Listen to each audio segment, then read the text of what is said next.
გადაჭრილი ვარ შენს თბილისში შეხვედრებს ძირითადად ეხა უნდა კარგია რომ შევხვდი. წმინდა მიწაზიან რომელიმე კონძულზე მოდი მუზაში.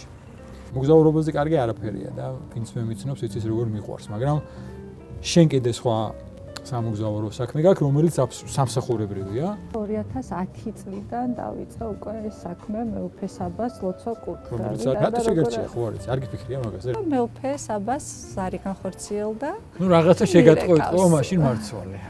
მირეკავს და მეუბნება რომ ჩემთან გინდა დაიწყო მუშაობა. პასუხისმგებლობა ძალიან დიდია. ამ ყველაფერს უფრთხილდები საპატრიარქოს სახელს. რა არ უნდა გაკეთო, იცი შენ მოილოცე და ჩამოყვი მე მოვილოცე, იქ ვიყავი ეს ვქენი ეს მოხდა ჩემზე და დადუნდე. არ უნდა Facebook-ზე ღმერთს მადლობა, ღმერთს ისე უთხარი მადლობა მშვიდად. იერუსალიმი რა არის? შლის ახარებას 4-ვე თავს და სახელების მიხედვით დადიხარ.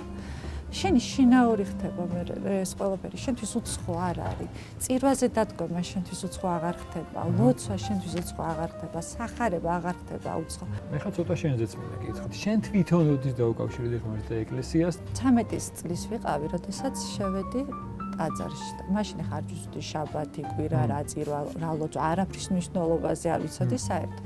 მე არასდროს არ დამოიწყო. მე ხა ცრემლები მომდის წმინდეს რომ დავინახე, მივხვდი რომ აი ეს ვინ არის და ღმერთი რა იქნება?